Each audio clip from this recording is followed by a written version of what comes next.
¿Da para compartir pantalla? Sí. Ponemos la imagen en grande ahora. Sí.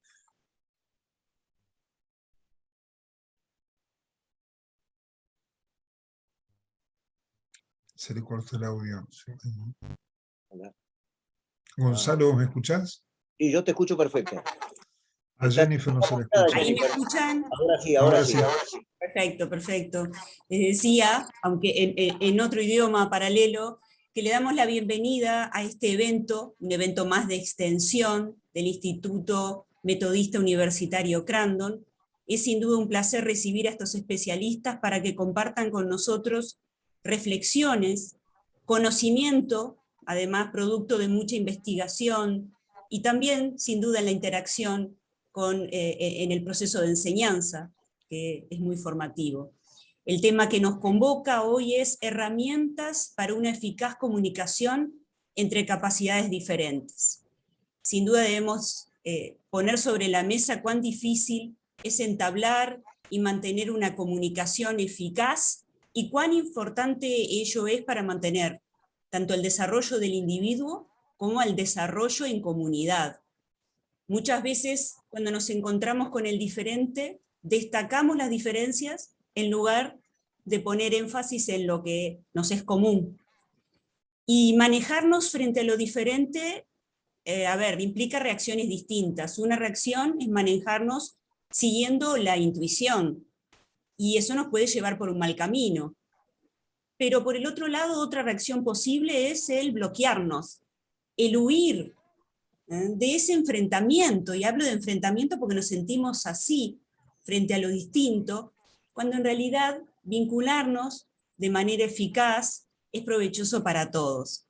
Bueno, recibimos entonces en esta casa de estudios, que esperemos que sea, más allá de que Óscar ya es de la casa, esperemos que así lo tomen Roberto y Gonzalo, y damos la bienvenida al moderador de esta jornada, que es el licenciado Óscar Vega. Permítanme presentarlo oficialmente.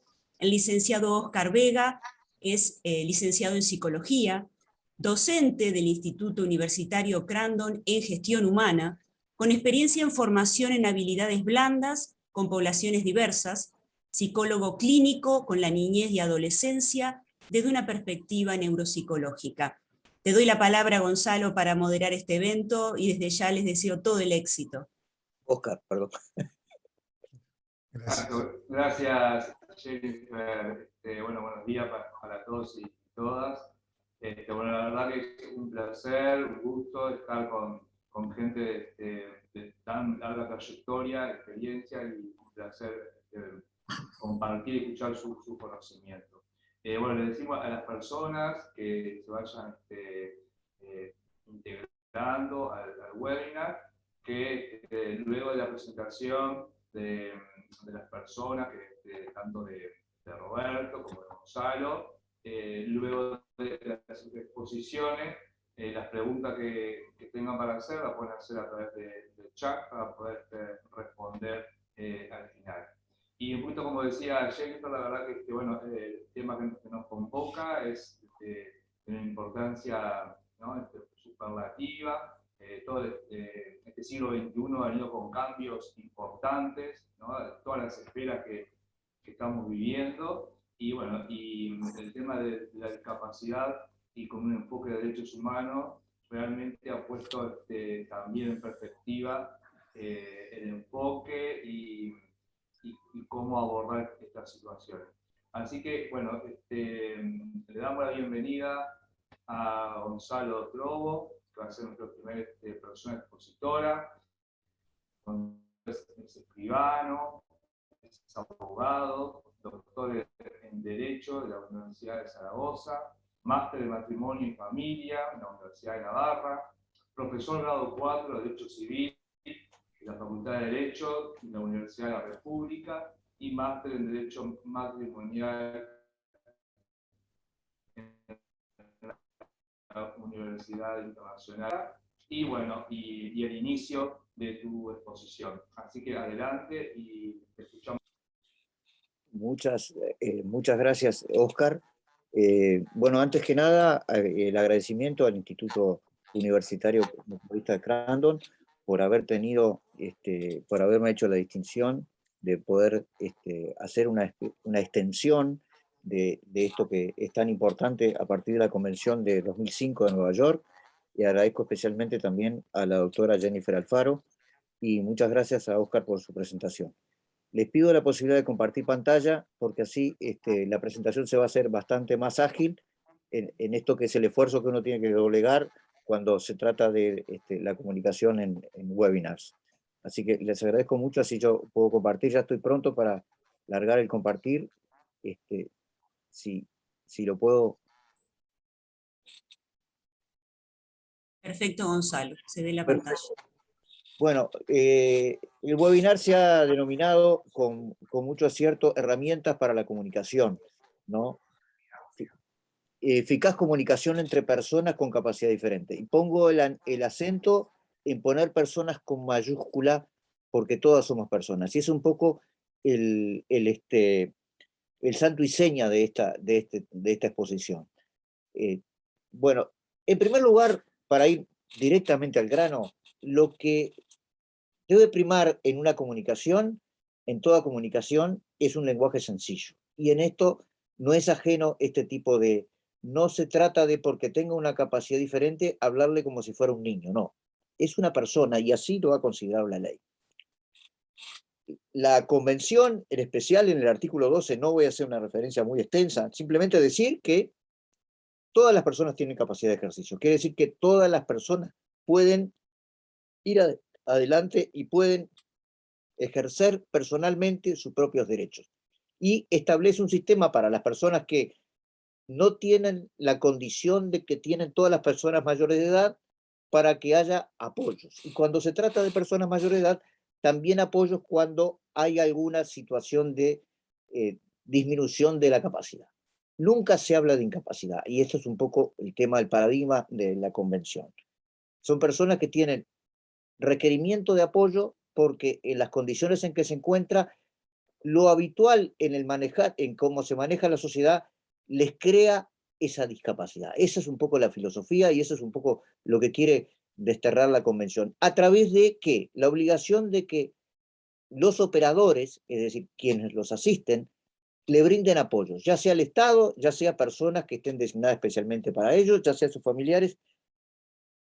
En primer lugar, hay que tener presente que pueden requerir un mayor tiempo y disponibilidad personal para comunicarse. Y en esto recalcamos nuevamente la condición de persona. La Comisión rescata que se trata de personas, consagra los derechos de todas las personas a actuar por sí mismos en situaciones de discapacidad, y además eso lo lleva a la categoría de derecho humano. No había existido en el campo jurídico hasta ahora una categorización de tal naturaleza. Quiere decir que es un derecho humano, así como es el derecho a la vida. Necesitamos también, cuando entramos en la interacción, preguntar poniendo a la persona en condición de que se sienta amigable en el ámbito en que nos encontramos, y otorgarle tiempo para entender lo que le estamos transmitiendo. Brindar el tiempo necesario a la persona también para que se exprese. Brindarle el tiempo necesario, el ambiente y el tiempo necesario para que se exprese. Ubicarse, yendo allá a detalles de una propia entrevista, sería ubicarse dentro del campo virtual, dentro del campo visual de la persona. Y la articulación y modulación de las palabras debe ser a ritmo moderado, de manera que esté en condiciones o esté en mejores condiciones de poder captar lo que se le transmite. Esto implica, a su vez, la consulta sobre el modo en que requiere la comunicación. La comunicación debe realizarse de manera tal que estemos seguros de que la persona percibe lo que se le dice. Y además, la ayuda en la reflexión para el discernimiento. Consultar en este sentido si percibimos que hay una dificultad en entender, bueno, consultar sobre el apoyo, darle información sobre el apoyo que puede requerir, y darle la posibilidad de que alguien de su confianza haga el apoyo. Y cuando hablamos de apoyo no hablamos para nada de sustitución de su discernimiento ni sustitución de su voluntad. Tenemos que estar ciertos de que el que se expresa es la persona y que la persona ha entendido y que ha tenido el apoyo que permite asegurar que lo que él expresa corresponde a su voluntad. En esto no está bueno no sobreactuarnos. Muchas veces cuando uno actúa frente a una persona de ese tipo o que tiene esa discapacidad, uno trata de sobreactuarse y eso no está indicado, porque esa persona que recibe una sobreactuación puede tomárselo como que se lo está en alguna medida disminuyendo. No, ponerlo en un ambiente de naturalidad. No se trata de niños. A veces uno va a un lugar, por ejemplo, a un hogar de ancianos, y ve que, para decirlo de una forma muy vulgar, le hablan los ancianos con una especie de lengue-lengue, como si fueran niños. No, acá se trata de que estamos con personas, y a las personas tenemos que tratarlas con la modulación requerida en el lenguaje, ¿no? Y dando ese ámbito para que esa persona se sienta persona, que no se sienta alguien que es un objeto. Una de las cosas particularmente, se pone el acento por lo menos en el análisis jurídico, es que las personas son personas, no son objetos, por lo cual requiere un tratamiento propio de su dignidad, que es la dignidad personal. Y la dignidad personal es un valor que la persona tiene por el solo hecho de ser tal. Y eso consideramos el elemento más trascendente de la convención. Tenemos que ver cómo percibe. En esto ya hablábamos algo cuando nos referíamos al apoyo. Dirigirnos directamente a la persona, no tercerizarla. Muchas veces tendemos a dirigirnos a la persona que les brinda el apoyo o que nos parece que les brinda el apoyo. No, la comunicación es directa con la persona, porque ahí entendemos que la comunicación a través de ese tercero, aunque esté al lado, aunque sea de la confianza, puede significar una misma valoración de la persona, y eso ya tomarlo en condición de que se lo está considerando a menos. Entonces reiteramos, la comunicación es directa por más que estemos frente al apoyo, pero la comunicación directa significa visión directa, significa mirar a los ojos a la persona. También evitar todo tipo de invasión corporal. A veces uno tiende a acercarse a la persona o de repente a pasarle el brazo, que puede uno entenderlo como una manifestación de cariño, pero no lo haríamos con cualquier persona. Actuar en ese sentido como actuamos con cualquier persona. Para esto, y ya finalizando con lo que son estas recomendaciones de acción, reiteramos entonces: actuar con naturalidad, hablar directamente, solicitarle a él mismo, a la persona en primera instancia, y en segundo lugar, si no hay una respuesta, bueno, hablar con la persona que lo asista, pero la persona lo asiste. Cada persona es única. Otra cosa muy importante: cada persona es única, por lo cual, aun cuando uno esté acostumbrado al tratamiento con personas que tienen una situación de discapacidad, cada persona va a requerir un tratamiento distinto, por lo cual tenemos que en alguna medida ponernos en la situación y ubicarnos.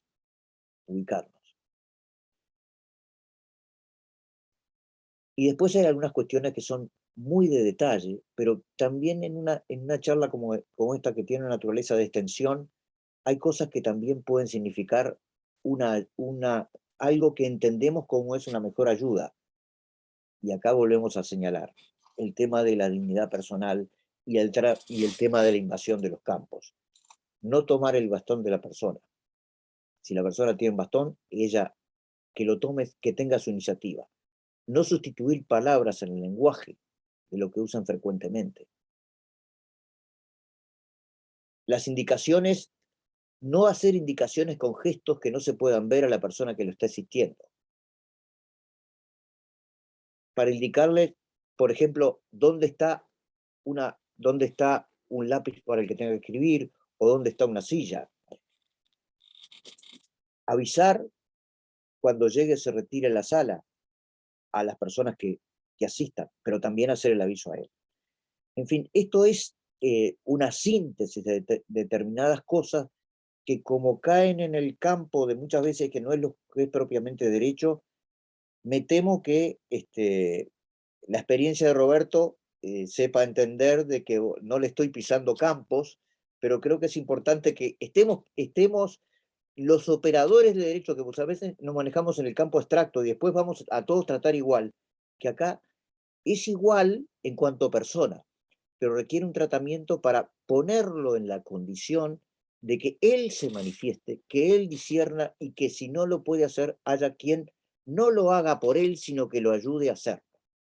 Y ese es un poco la definición. Personas, dignidad de la persona que tiene una capacidad diferente, como persona, diríamos, iba a decir como si no la tuviera, no, es persona. En cualquier caso es persona y merece el trato propio de su dignidad. Es nada más, y quedo a disposición para las preguntas. Y no sé cómo estaba dispuesto, si expone el doctor ahora y después se hacen las preguntas en general. Muchas gracias. Bárbaro, muchas gracias, Gonzalo, por tu exposición muy clara. Y sí, invitamos a las personas que tengan preguntas a hacerlas a través del chat, y al finalizar, Roberto, su exposición, daremos lectura y hacemos llegar las preguntas correspondientes. Muchas gracias, Gonzalo. La verdad que, bueno, destacar como estas ideas, fuerza que largaste, la importancia de la persona como en el centro de la acción, y otro concepto que dejaste allí traslucir, esto de la diversidad en cuanto a personas. Todas son personas diferentes, todos somos diferentes, y bueno, y en ese trato buscar las particularidades en esa relación, y bueno, y eso, esas herramientas concretas de comunicación que estabas compartiendo. Así que muchas gracias y continuamos adelante. Bueno, ahora te vamos a recibir a Roberto Ventura, que es médico, neurólogo y psiquiatra, ex profesor adjunto de neuropsicología del Instituto de Neurología de la Facultad de Medicina, ex profesor adjunto de base biológica del comportamiento humano de la Facultad de Psicología, ex miembro titular de la sección Parkinson y movimientos anormales de la Facultad de Medicina, ex miembro del grupo de psicocirugía funcional del Instituto de Neurología, ex encargado de los cursos de neuropsiquiatría para la clínica psiquiátrica de la Facultad de Medicina de la UNELAB, presidente fundador de la Asociación Uruguaya de Alzheimer y similares, AUDAS, cofundador del Grupo Latinoamericano y Caribeño de Demencias, presidente de la Asociación Uruguaya de Neuropsiquiatría, ex vicepresidente de la Sociedad Uruguaya de Psicogeriatría, jefe del Servicio de Neurología de la Asociación Española de Uruguay, conferencista, autor de varios libros y publicaciones relacionadas con la temática de neuropsiquiatría. Es miembro del Comité Científico Asesor de Alzheimer Iberoamérica y miembro del Comité Científico de la Asociación Internacional de Alzheimer desde el año 2019. Y además, recientemente, Roberto ha sido galardonado con el diploma de honor y reconocimiento por Alzheimer Iberoamericana, en el último congreso de este año 2021 por su destacada y ejemplar labor y apoyo a la institución. Así que bueno, es un placer recibir y escuchar a Roberto con su trayectoria en este campo. Así que Roberto, te damos la bienvenida y adelante. Bueno, muchas gracias por tu presentación. Es un gusto estar acá. Gracias por poder compartir este material acá, ¿no? Sí. Vamos a dar comienzo entonces, a ver si se puede ver el PowerPoint.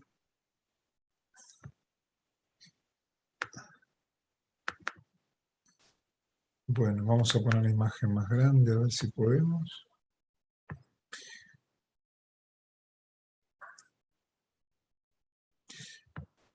A ver, estamos viendo el icono para agrandar la imagen. A ver.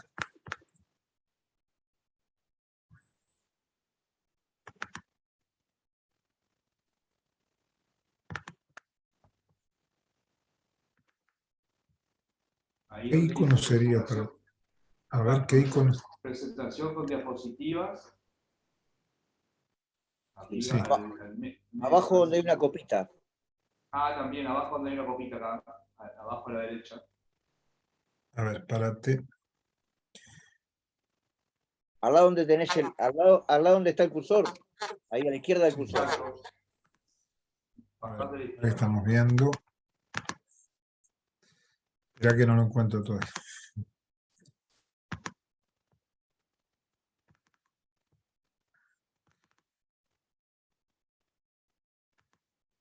A ver, abajo donde hay una copita, acá debe ser. Ahí. Ahí, Ahí. Bueno. Perdón por la demora. Bueno. Esta presentación está bien. Eso sí lo puedo. ¿Lo pueden ver ustedes? Perfecto. Bueno. Esta presentación está dirigida un poco a entender lo que pasa en algunas personas que una vez que lograron el desarrollo de las capacidades normales, se empiezan a deteriorar. Y es importante también porque hay un debe en el sistema de salud, tanto público como privado, para explicarle a la familia cómo se debe actuar frente a la discapacidad que presenta su ser querido, su familiar.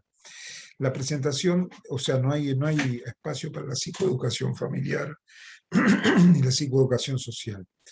La presentación empieza con un poco de historia, recordando que el abordaje neuropsiquiátrico de estos temas la empezaron un grupo de médicos alemanes que eran neuropsiquiatras. Acá está Lou Alzheimer a la izquierda, junto a su profesor Emil Kraepelin.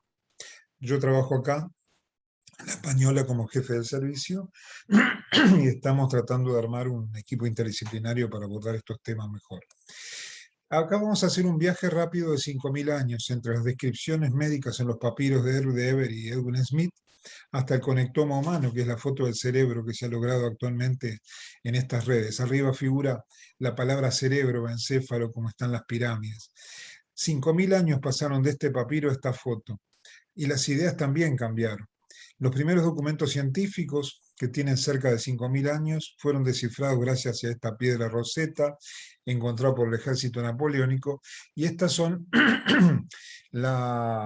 de alguna manera el documento que avala 48 casos clínicos, dentro de los cuales, esto fue escrito por médicos egipcios, hay un trastorno de memoria por lesión cerebral. Hay la palabra cerebro que aparece en los documentos, y la primera historia clínica que tiene 5.000 años, que tiene un título, un examen físico y un diagnóstico de una persona que, según Eric Kandel, tenía un problema de memoria por una lesión cerebral. Pasa el tiempo y surge el mentalismo con Aristóteles, donde separa el cuerpo de la psiquis de alguna manera y concibe una psiquis inmaterial independiente del cuerpo y que actúa esta mente a través del cuerpo, ¿verdad? A través del corazón para actuar desde el cuerpo sobre el medio ambiente.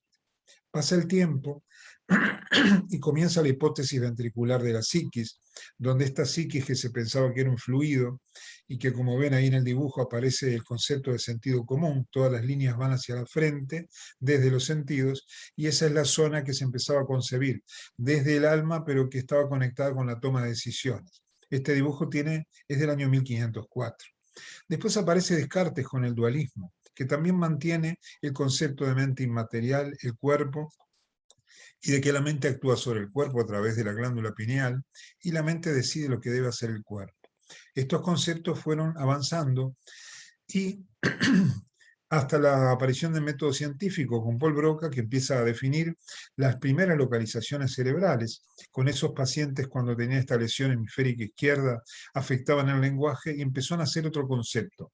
El cerebro estaba especializado. Esto ya hace más o menos 170 años que se empezaron a documentar esto. Paul Broca también descubrió el lóbulo límbico, lo describió. Este lóbulo que hoy sabemos que tiene que ver con la emoción, que tiene que ver con la memoria. Él lo llamó rinencéfalo porque pensaba que tenía que ver con la olfacción, pero se equivocó. Las áreas del lenguaje, de Broca y de Wernicke, así empezaron a describirse áreas especializadas del cerebro.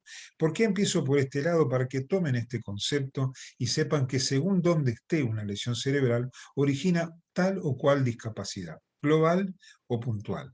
Y esto es una fotografía de un dibujo del hemisferio izquierdo. El materialismo llega por fin, al final, ¿no? Para redondear esta idea, con Charles Darwin, y quien dice que la conducta racional puede explicarse totalmente a partir del funcionamiento del sistema nervioso y no hay necesidad de referirse a una mente inmaterial. Y esto se toma entonces desde la neuropsiquiatría. Estos eran neuropsiquiatras alemanes con Alzheimer, y que en aquel momento la pérdida de la capacidad y del juicio eran concebidos como pérdida del alma, del espíritu o de la inteligencia. Hoy mantenemos el concepto de que estas personas están privadas de la capacidad inteligente para tomar decisiones. Pero hay que hacer ajustes conceptuales cuando uno habla de discapacidad y cómo ayudar a estos pacientes. Primero, no existen dos cerebros iguales. Eso tenemos que saber. Por eso todos somos diferentes, todos tenemos capacidades diferentes, cognitivas y comportamentales. El cerebro del hombre y el cerebro de la mujer son muy diferentes en cuanto al conexionado, como pueden ver, y las redes neurales muestran un sistema de conexiones bastante diferencial según el género. Los hemisferios tampoco son iguales. El hemisferio izquierdo, que tiene que ver mucho con lo racional, analítico, verbal, léxico y sintáctico, es diferente al hemisferio derecho, que mayormente domina la capacidad visoespacial en lo intuitivo, lo holístico. ¿Quiere decir entonces que una lesión izquierda no va a dar lo mismo que una lesión a derecha? Por supuesto. Por lo tanto, la discapacidad que muestra el paciente cuando se afecta requiere de consejos diferenciales, tanto para el paciente como para la familia. Hay asimetrías interhemisféricas. Todos los cerebros son asimétricos en la bioquímica, en la emoción, en la cognición y en el género. Las dicotomías cartesianas que todavía se siguen manteniendo ya no se sustentan más. Quiere decir que ya no corre más el concepto de orgánico y no orgánico. Todo es orgánico, pero estamos tratando de entender cómo es que las capacidades intelectuales se organizan en este tramado neural que es el sistema nervioso central. Esto que es importante, uno de los 5 principios de Kandel, y esto sale hace unos 10 años, él ya deja por sentado que todos los procesos mentales, incluso los procesos psicológicos más complejos, son consecuencias de operaciones del cerebro. La mente es un conjunto de funciones llevadas a cabo por el cerebro. Quiere decir que una afectación cerebral, depende dónde y qué cantidad de cerebro esté afectado, puede originar una discapacidad cognitiva dependiendo qué tipo de el lugar para la capacidad cognitiva y el comportamiento. Otro concepto es la reserva cognitiva. No todos tenemos la misma capacidad de reparar el daño y de reponernos de un defecto. Así que en clínica, no siempre mirando el huevo podemos predecir el ave, no siempre mirando la imagen podemos predecir qué discapacidad tiene el paciente. Muchas veces ayuda. Esto es cierto en la genética, pero no en la clínica. Y los divorcios interdisciplinarios, una foto de Van Gogh, que él tenía esquizofrenia, los divorcios interdisciplinarios tampoco se están sustentando tanto, porque hoy por hoy la psiquiatría, la psicología, la neuropsicología y la neurología se encargan de la salud mental en forma específica, cada uno desde su ángulo y en diferentes niveles de organización. La idea que quiero transmitir es que todavía se sigue discutiendo de quién es la demencia o el deterioro intelectual, del psiquiatra, del psicólogo, del neurólogo, del neuropsicólogo. Por supuesto que hay que trabajar en equipo y uno no puede abarcar todo, pero el problema es que todavía sigue vigente en que la facultad de medicina nos educa divorciados, o sea, como que el psiquiatra estuviera abordando unas patologías que no puede abordar el neurólogo o el neuropsicólogo, cuando realmente el concepto que queremos dar es que la psiquiatría tiene que ver con las neurociencias y con el cerebro. Por lo tanto, tenemos que saber que el cerebro humano es singular. ¿Y por qué? Todos estamos trabajando en el mismo edificio en diferentes lugares de complejidad. El cerebro humano tiene lenguaje gramatical, imaginación fonológica, tiene la teoría de la mente o capacidad de ponernos en lugar del otro e inferir lo que puede estar sintiendo y pensando el otro. Y hay formas de inteligencia como la intuición. Como se ve, desde el recién nacido abajo al humano, al desarrollado, al más avanzado del ser adulto, las áreas terciarias y cuaternarias se han desarrollado más y tienen que ver con la misma toma de decisiones y de la inteligencia. Está pintado de amarillo. Las células de Von Economo, estas neuronas que se activan cuando pensamos en nosotros mismos. Mal o bien dichas las neuronas del yo, que tienen que ver también que 100 años que nadie pudo encontrar una correlación como sí se encuentra ahora. Es un tramado neural tan importante y tan complejo que tenemos que recordar que la mente humana y el cerebro humano son indisociables. La enfermedad cerebral puede originar discapacidades cognitivas y comportamentales. Quiere decir que tanto el psiquiatra como el psicólogo, el neuropsicólogo y la neurología estamos trabajando en el mismo órgano, en diferentes niveles de complejidad. Cuando aparece la dicotomía cartesiana tratando de separarnos, tenemos que recordar que Hagelin Jackson ya defendía la idea de que el sistema nervioso central funciona como un todo. Quiere decir que lo que predomina ya no es la dicotomía cartesiana, sino la unidad que quiere dar Hagelin Jackson. Esta es la foto del cerebro humano conectando 86.000 millones de neuronas entre sí, posibilitando el desempeño en el diario vivir de las diferentes capacidades del ser humano. Seguimos, la dicotomía no se sustenta más. Esto es una discusión que sigue. Bueno, esto está puesto para descansar un poquito y pasamos a la segunda sección. El cerebro humano está mapeado y la corteza cerebral tiene áreas, que ya las conocemos hace más de 100 años. Quiero destacar que las áreas 9 y 10 que encontramos a la izquierda son cruciales para la toma de decisiones basados en la cognición. Y así como el área 22 y el área 44 tienen que ver con el lenguaje, la 39 con la lectoescritura, la 40 en el lóbulo parietal con el poder gesticular. De alguna manera sabemos que esta sustancia blanca, que son estas fibras que conectan las diferentes zonas del cerebro, y esto lo vamos a pasar rápido, porque simplemente lo que quiero es que quede la imagen visual, no hablar de cada conexión, para que ustedes vean cómo se mapeó ya el conexionado del cerebro humano. Esta sustancia blanca, que son las redes que conectan 86.000 millones de neuronas del ser humano, se llama conectoma del cerebro humano. Miren qué fascinante, ya tienen nombre y apellido y se dedican a funciones especializadas. Las capacidades cognitivas están organizadas en redes. Frontal dorsal para la orientación espacial, para la memoria, para el lenguaje, para la función ejecutiva. Quiere decir que cuando se afecta a una de estas redes, se afecta a una capacidad en particular. Red de la empatía, red de neuronas en espejo, y así seguimos. Vamos a pasarlo rápido porque lo importante es que ustedes vean cómo se mapea ya. Y hay semiología de cada red. Cada red da una serie. Esta red, por ejemplo, tiene que ver con el reconocimiento de caras y objetos. Miren qué increíble. De la memoria, ¿verdad? Diferentes redes que ya fueron mapeadas y de cada red hay que hablar un poco de qué es la capacidad, esto para el lenguaje, ¿verdad? El cuerpo calloso de 400 o 800 millones de fibras conectando un hemisferio con otro para esta toma de decisiones. Fotos tridimensionales del cuerpo calloso. Ya se ha avanzado mucho en esto. Bueno, terminamos las fotos estas. Hay 5 tipos de corteza cerebral y la capacidad de toma de decisiones tiene que ver con las cortezas pintadas en amarillo y en ocre ahí, que son las áreas terciarias y cuaternarias. Las zonas pintadas en amarillo son las zonas más complejas de la corteza cerebral que tienen que ver con la propia inteligencia. Recordamos que ya todo está mapeado y no quiere decir que el cerebro sea un mosaico que justo la capacidad esté en ese lugar, simplemente de que la lesión en cada una de estas áreas hace claudicar en forma especial a una red determinada. Los lóbulos frontal, temporal, parietal, occipital, límbico e ínsula son 6, anatómicos y funcionalmente hablando, pero el lóbulo frontal, que está en verde, toma un rol especial. Este lóbulo frontal, que tiene un sector motor, premotor y prefrontal a la izquierda, tiene lo que se llama el cerebro social. Esto que está pintado, luminoso, es el cerebro social, dicho por autores neuropsiquiatras, el lóbulo metropolitano. Esto es lo que nos hace humanos, es lo que nos hace interactuar entre nosotros, tomar decisiones. Este es el cerebro que nos distingue del resto de los seres vivos. El gato, el perro, el mono y el ser humano ven como la corteza prefrontal dedica un 3,5, un 7, un 17% y casi un 30% en el ser humano. ¿Saben para qué? Para poder decir no. Quiere decir que esa corteza está puesta en nosotros para poder decir, lo hago si quiero y si quiero no lo hago, lo difiero y voy a hacer este camino, toma decisiones y lo que podría ser un libre albedrío.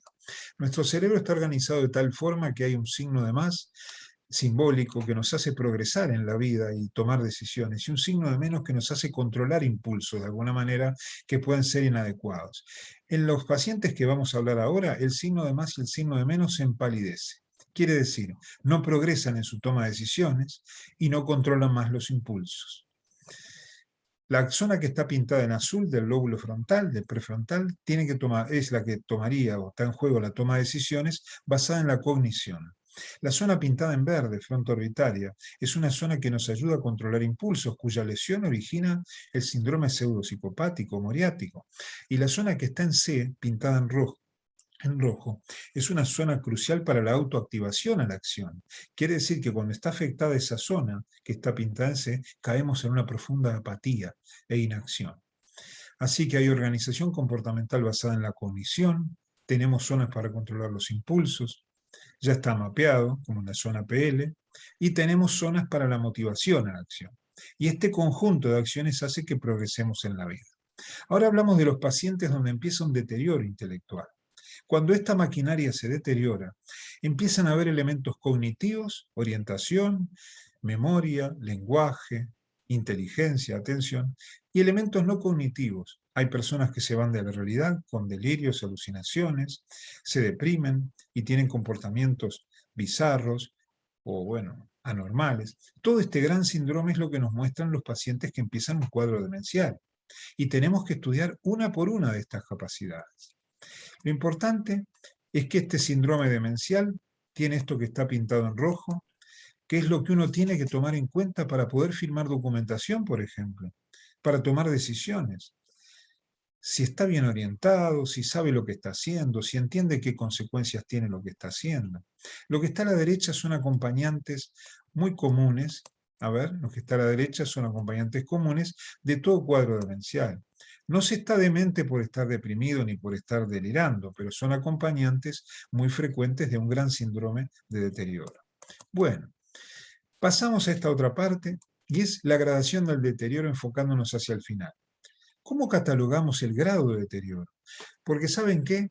En las charlas y encuentros de psicoeducación familiar tenemos que reunirnos con la familia para explicarles cómo es la enfermedad y explicamos qué tienen que hacer cuando se presenta cada caso en particular. Cuando nos dice mi casa no es mi casa, vos sos un impostor, vos no sos mi pareja, no sos mi esposa, mi esposo, me están robando, me quieren matar, y todos esos trastornos comportamentales que lleva este gran síndrome, requiere consejos especiales para la familia. ¿Saben por qué? Porque al paciente no se le pueden explicar bien las cosas porque se olvida de todo.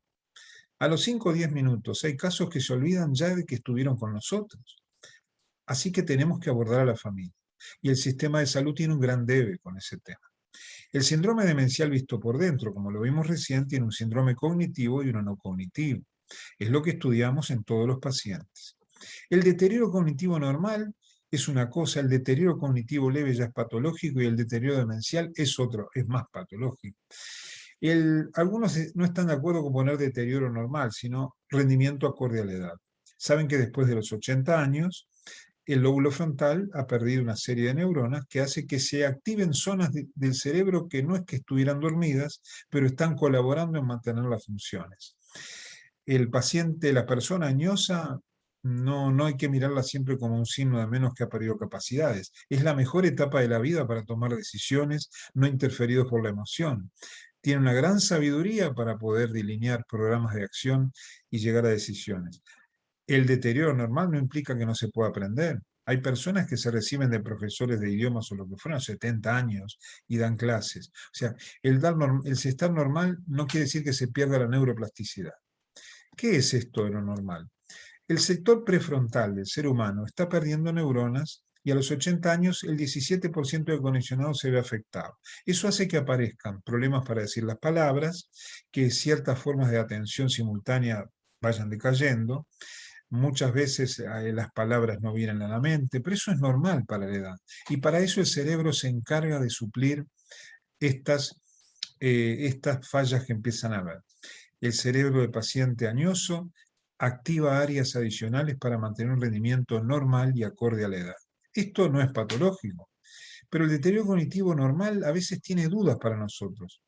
Las personas a veces vienen y dicen, ¿sabe, doctor, que me estoy olvidando de las cosas? Me estoy perdiendo en la calle.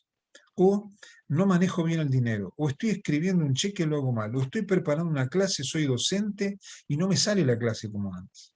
El paciente se queja, sin alteraciones funcionales, manejan sus finanzas, conocen el dinero, saben si el cambio es correcto, utilizan bien todo, pero igual se quejan. Vienen con nosotros y hacemos la evaluación neuropsicológica y resulta que da normal, pero él se queja. Esto lo llamamos queja subjetiva. Son pacientes que se van tranquilos porque les decimos que no encontramos nada y muchas veces no tienen nada. Pero estas quejas de que se pueden perder en la calle, de cálculo de dinero, de la ausencia de vocablo, de la memoria, de la toma de decisiones, puede ser el inicio de una enfermedad. Por eso, aunque ahora les digamos que es una queja subjetiva, el paciente tiene que ser visto en 2 o 3 años nuevamente. Las quejas subjetivas son muy frecuentes y cuando la persona tiene problemas en el estado de ánimo, son muy frecuentes. La persona deprimida, ansiosa, angustiada, muchas veces tiene algún problema de atención y de memoria que se mejora cuando mejora el estado de ánimo. Pasamos al otro estadio. ¿A qué se llama deterioro cognitivo leve?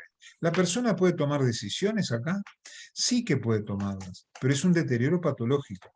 Acá es donde siempre decimos que la legislación muchas veces no queda claro porque toman a la discapacidad como un globo, como que es todo igual. Sin embargo, no es lo mismo una discapacidad del lenguaje, otra de la memoria, otra del razonamiento, del juicio, de que no salen las palabras. Fíjense en lo que les voy a decir. No es lo mismo no recordar que no razonar. Son 2 cosas diferentes.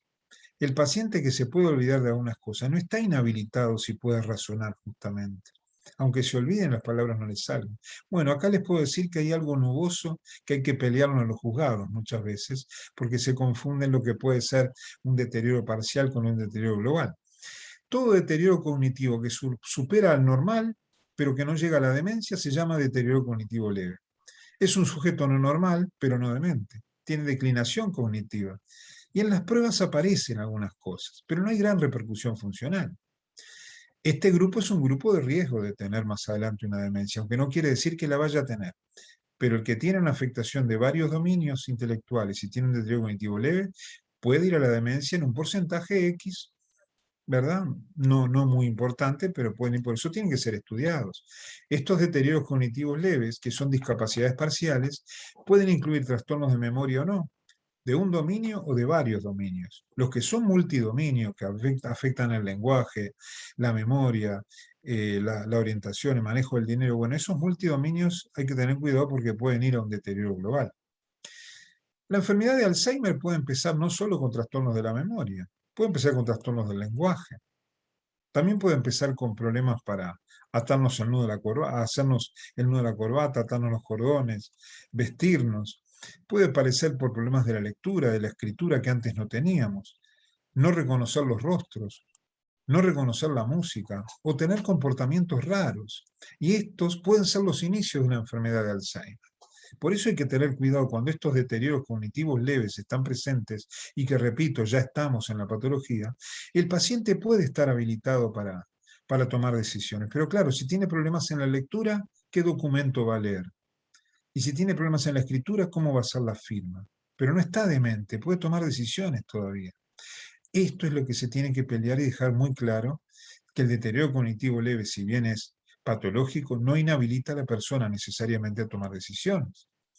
Y ahora, esto está pautado en el Manual Internacional de Psiquiatría de Norteamérica. En el DSM-5 se dice, tiene un deterioro cognitivo o neurocognitivo leve la persona que tiene un declinio cognitivo moderado comparado a la normalidad, en una o en varias funciones. Pero como ven en amarillo abajo en el B, los déficits cognitivos no interfieren con la capacidad de independencia en las actividades cotidianas.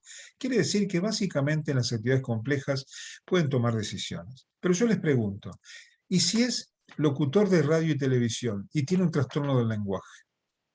¿No interfiere con su diario vivir? Claro que sí.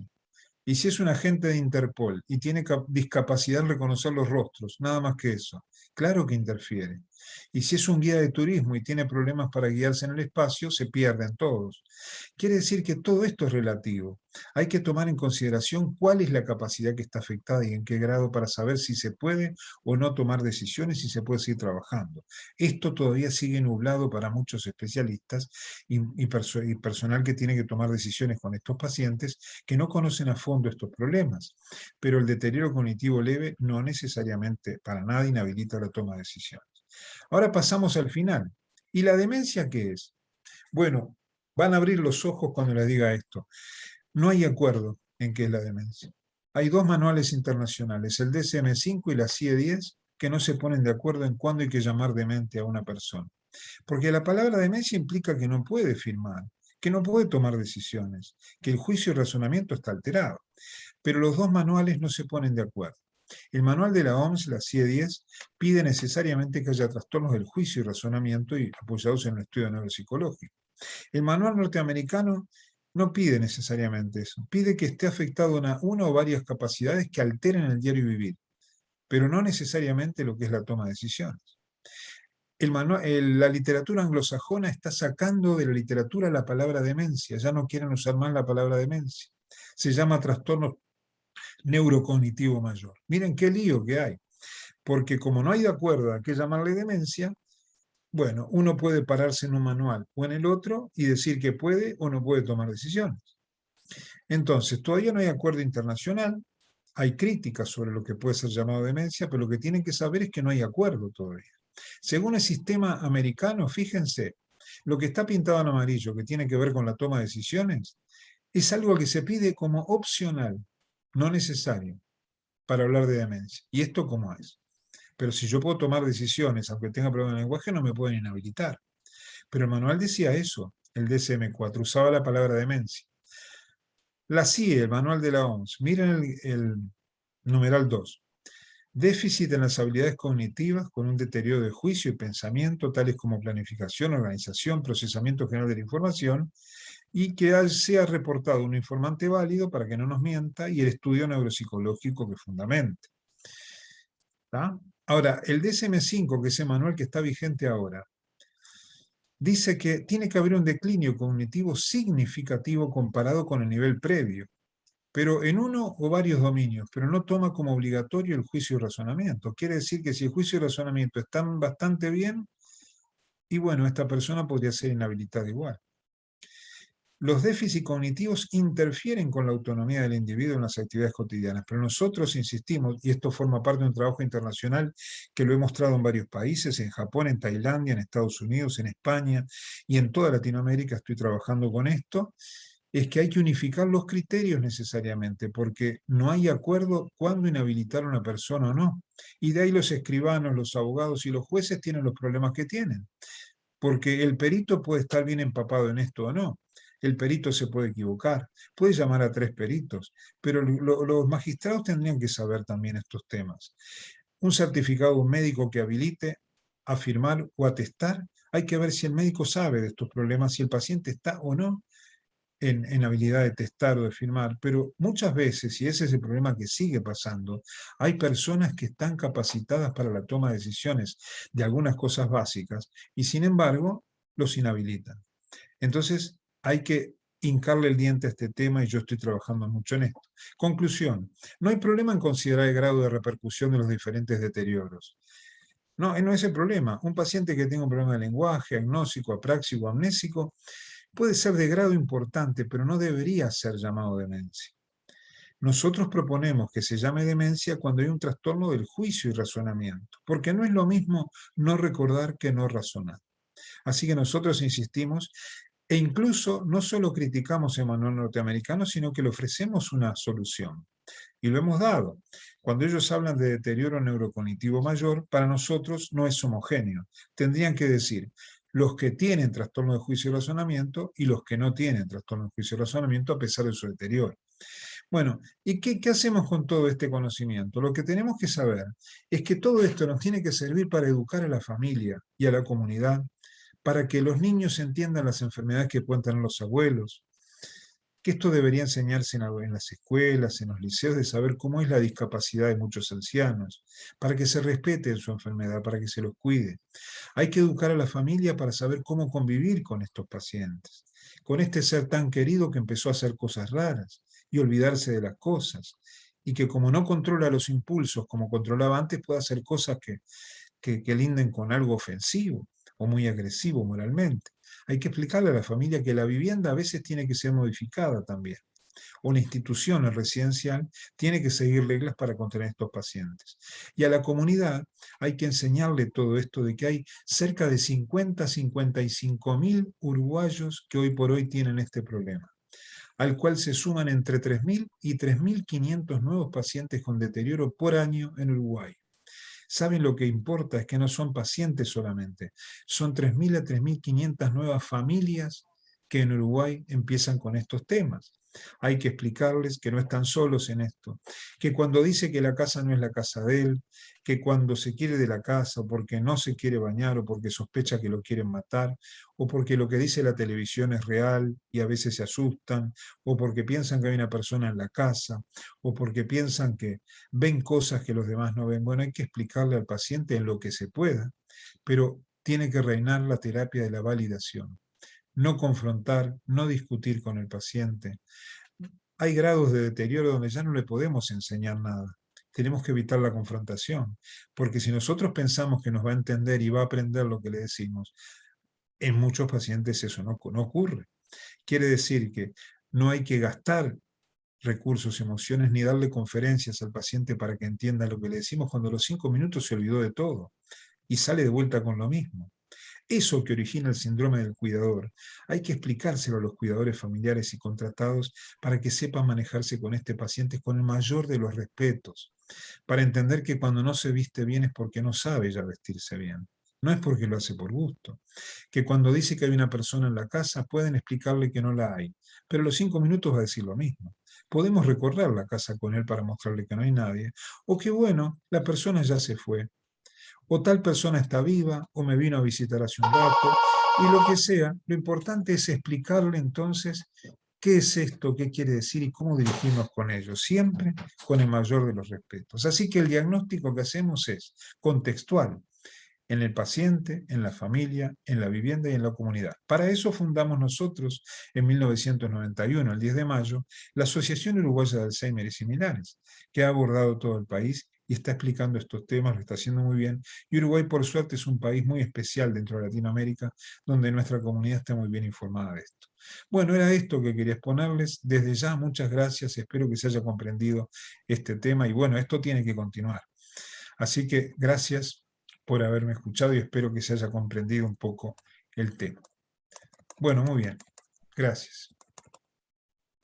Muchas gracias Roberto por tu exposición, tu claridad. Y bueno, nos compartía acá por chat, tengo una pregunta y un agradecimiento, felicitaciones de parte de ADAP. Excelente las dos exposiciones, además de ser muy científicas, muy humanas.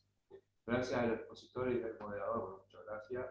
Y tengo una pregunta por acá que les hago llegar, y dice lo siguiente: como docentes, ¿cuáles serían los primeros pasos que deberíamos tomar para saber cómo proceder ante una situación especial? No sé si quien quiere ahí, Bueno, en esto apelo un poco a la experiencia clínica de Roberto, me parece que él puede ser más ilustrativo y más concreto que yo. Así que, Roberto, te dejo esto porque la verdad que Sí. tú tenés una experiencia clínica que eso te da un plus. Bueno, muchas gracias.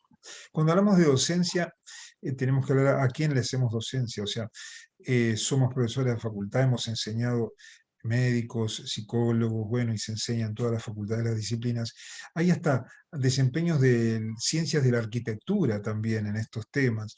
Lo importante es esto: como docentes lo que tenemos que lograr es que se entienda lo que puede estar pasando a una persona que vive en la comunidad. Que nosotros aprendamos, en los casos de que nos dediquemos a esto, a hacer un buen diagnóstico y nunca olvidarse de que existe una familia y de que en la comunidad un gran porcentaje de pacientes tiene estos problemas que perturban la dinámica familiar. Yo creo que hay que mejorar los programas docentes, incluir estos temas en las diferentes carreras también, que ya se está haciendo en arquitectura. No sé si está haciendo una abogacía, estamos planificando dar cursos para jueces, magistrados, para que se comprendan más estos temas. Así que la docencia en la primaria, en la secundaria, en la educación terciaria, debería incluir algunos aspectos para que nos enseñen a cómo funciona nuestro cerebro y sobre todo una cosa, cómo tenemos que cuidarlo de las drogas, del alcohol, de los golpes en la cabeza, de los traumatismos, cómo hacer prevención de todo esto.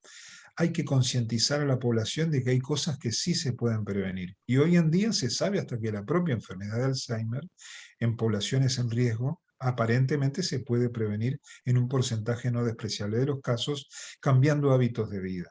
Así que es importante la docencia, la actualización en estos temas y saber que todo lo que podamos aprender y que nos enseñó la universidad, lo tenemos que volcar a la comunidad. La universidad nos prepara para enseñarle a la comunidad, no solo a los especialistas, sino a la familia que llegue este conocimiento. Para eso, escribir literatura de divulgación accesible para que cada uno pueda comprender qué es lo que le está pasando a una persona que merece nuestra ayuda. Es donde podemos hacer desde la universidad cosas para la comunidad, y lo estamos haciendo. Muy bien. Muchas gracias, Roberto. Bueno, nuevamente aquí nos agradecen por la actividad. Una maestra se está comunicando, está agradeciendo lo importante que ha sido para ella y que ojalá se repita esta forma de divulgación tan importante en la práctica educativa. Por acá también Paola agradece la exposición realizada con los enfoques diversos, por el interés en la temática que nos ocupa como sociedad. Y nos envía acá Paola de parte de Audas. Así que ahí Roberto mencionaba la Asociación Uruguaya de Alzheimer y similares. Y bueno, muchas gracias. Bueno, no sé si no hay más preguntas. Realmente les agradezco y la verdad que es un placer haberlos escuchado con sus aportes. Y muchas gracias desde IMUC y Jennifer. Te cedo la palabra si querés cerrar este webinar, y un saludo para Roberto y para Gonzalo. Gracias, Óscar. Me sumo a tus palabras, además de agradecimiento por el apoyo que a este evento y a tantos otros llega de parte de la Asociación Uruguaya de Alzheimer y similares, y lo hago especialmente en la doctora Maeso, porque siempre está lista para que estas iniciativas salgan adelante y sean bien difundidas. Agradezco mucho la intervención, la brillante exposición, tanto del doctor Roberto Ventura como del doctor y escribano Gonzalo Trobo, y por supuesto que te felicito, Óscar, por la moderación. Tomo las palabras de Roberto para una vez más impulsar esto como un inicio, porque esto siempre tenemos que reservarnos estos espacios de un muy valioso tiempo de todos para compartir ideas, reflexiones. Esto tiene que estar en el tapete, tiene que estar sobre la mesa. Así que de parte del Instituto Metodista Universitario Crandon, agradezco todo el aporte que hacen por el desarrollo del conocimiento en esta área y poder compartir un poquito de ello con nosotros en este y en los futuros eventos que realicemos. Recordamos a todos que la grabación de este evento quedará disponible en estos días en el canal de YouTube de la institución. Así que los esperamos en el próximo evento que anunciaremos. Gracias. Gracias por la invitación. Gracias. Muchas gracias. Muy bien.